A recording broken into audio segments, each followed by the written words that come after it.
नमस्कार दोस्तों, मैं हूं विनय और आप देख रहे हैं आपका अपना यूट्यूब चैनल मेडिकल वाला विनय।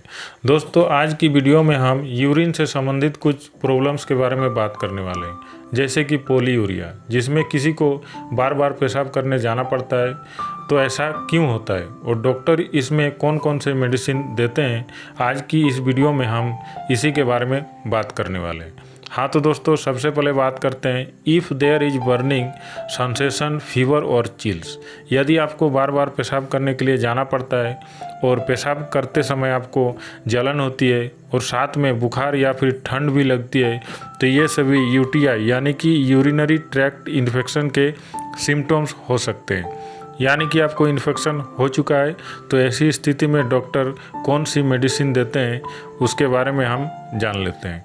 इसके लिए सबसे पहले नॉर्फोलॉक्स 400 mg की टेबलेट दी जाती है, जिसकी पिक्चर हमने यहाँ पर लगाई हुई है, और इसके डोज आपको BD यानी कि दिन में 2 बार लेनी होती है, और डॉक्टर इसे आपको 5 से 10 दिनों तक लेने के लिए बोल सकते हैं। ये आपकी कंडीशन पर डिपेंड करता है कि आपको इसकी कितनी डोज और कब तक लेनी होती है, ये आपके डॉक्टर डिसाइड करते हैं। और आपको नॉर्फ्लॉक्स की जगह लिवोफ्लोक्सासिन की 500 mg की टेबलेट दी जा सकती है, जिसकी यहाँ पर हमने पिक्चर लगाई हुई है। और इसके डोज क्या होती है, तो ये आपको OD यानी कि दिन में 1 बार 7 से 10 दिनों तक लेनी पड़ सकती है। और टेबलेट के साथ साथ कभी कभी सिरप भी दी जाती है, जैसे कि अल्कासोल सिरप या फिर यूरिलाइजर सिरप। ये एक एल्कलाइजर होता है और आपको इसे 2 चम्मच 1 कप पानी में मिलाकर दिन में 3 बार लेनी होती है। इससे आपका जो UTI या फिर इन्फेक्शन है वो बहुत ही जल्दी ठीक हो जाती है, और इन्फेक्शन हो जाने पर आपको ज़्यादा पानी या फिर फ्लूइड पीने की सलाह दी जाती है। वैसे तो किसी को प्रॉब्लम होने पर डॉक्टर तुरंत मेडिसिन स्टार्ट कर देते हैं, लेकिन यदि 3-4 दिनों में जलन खत्म नहीं होती है या बर्निंग खत्म नहीं होती है, तो ऐसे में कुछ टेस्ट कराए जाते हैं, जैसे कि यूरिन कल्चर टेस्ट कराया जाता है या फिर एक्सरे भी कराया जाता है। तो इसके लिए KUB एक्सरे कराया जाता है। KUB का full form kidney ureter bladder होता है, जिसमें हमारी किडनी से लेकर पेशाब की थैली तक की एक्सरे या फिर अल्ट्रासाउंड कराया जाता है, जिससे कि हम प्रॉब्लम को जान पाते हैं। अब हम जान लेते हैं there is no burning sensation, only frequency. यदि किसी को सेंसेशन या फिर पेशाब करते समय जलन नहीं होती है, केवल उसे बार बार पेशाब लगता है या फिर बार बार पेशाब करने जाना पड़ता है, तो ऐसे में हम क्या सोच सकते हैं? तो ऐसे में हम डायबिटीज़ यानी कि शुगर के बारे में सोच सकते हैं, क्योंकि डायबिटीज़ होने पर हमें बार बार पेशाब करने जाना पड़ता है। तो ऐसा होने पर मरीज का शुगर लेवल टेस्ट कराते हैं। इसके लिए हम फास्टिंग या फिर PP यानी कि खाना खाने के 2 घंटे बाद की शुगर लेवल चेक कर सकते हैं। यहाँ पर हमारा केस नंबर 3 है, if frequency is mainly at night with poor urine stream in elderly male patient. यानी कि यदि किसी को पेशाब मैक्सिमम रात में होती है, यानी कि रात में पेशाब बार बार होती है, लेकिन उसका पेशाब सही से नहीं होती है या फिर रुक रुक के होती है, और स्पेशली ऐसे लोगों में होती है जिनकी उम्र ज़्यादा होती है या फिर जो बूढ़े लोग होते हैं, तो ऐसे में हम प्रोस्टेट के बारे में सोच सकते हैं कि उसका प्रोस्टेट का साइज बढ़ चुका है। तो ये क्या होता है, इसके बारे में हम पहले जान लेते हैं।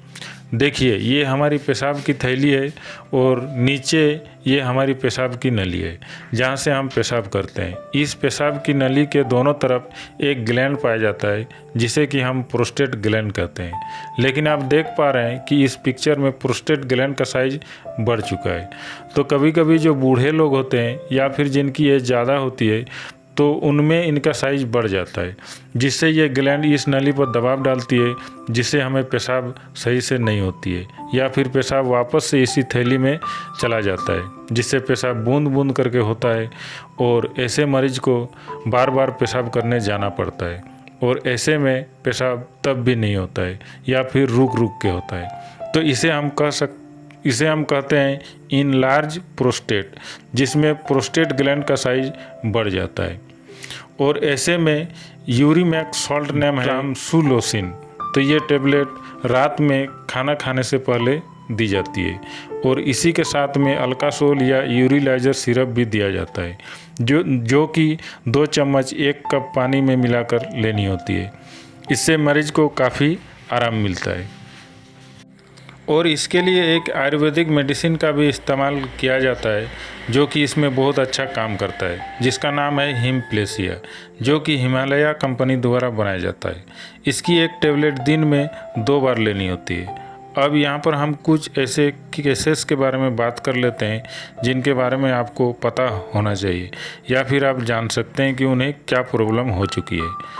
यहाँ पर हमारा केस नंबर 1 है elderly mail with frequency urine, यानी कि जिनकी एज ज़्यादा है या फिर बूढ़ा है और उसे बार बार पेशाब जाना पड़ रहा है, तो ऐसे में आप डायबिटीज़ या इनलार्ज प्रोस्टेट के बारे में सोच सकते हैं। यानी कि या तो उसे शुगर की प्रॉब्लम है या फिर उनका जो प्रोस्टेट ग्लैंड है उसका साइज बढ़ चुका है। इसके बाद यहाँ पर हमारा दूसरा केस है a patient presenting with very severe urethral pain and urine falls drop by drop with straining, यानी कि यदि किसी मरीज को पेशाब के रास्ते में काफ़ी दर्द है और उनका पेशाब बूंद बूंद करके आ रहा है, यानी कि उसे पेशाब करते समय काफ़ी परेशानी हो रही है, तो ऐसे में आप पथरी के बारे में सोच सकते हैं। यानी कि उसकी जो पथरी है वो उसके पेशाब के रास्ते में आकर फंस चुकी है, जिससे उसे ये प्रॉब्लम हो रही है। तो यहाँ पर हमने लगभग सभी पॉलीयूरिया के केसेस के बारे में बात कर लिया है, उनके कारण को भी जान लिया है, तो ये आपको पता होना चाहिए। यदि आप रेगुलर प्रैक्टिशनर या डॉक्टर नहीं है तो आपको खुद से इनमें से कोई भी मेडिसिन नहीं लेनी है, क्योंकि हर केस में मेडिसिन की और उसे कैसे लेना है वो सभी चीज़ें अलग अलग हो सकती है। मिलते हैं नए वीडियो में एक नए टॉपिक्स के साथ।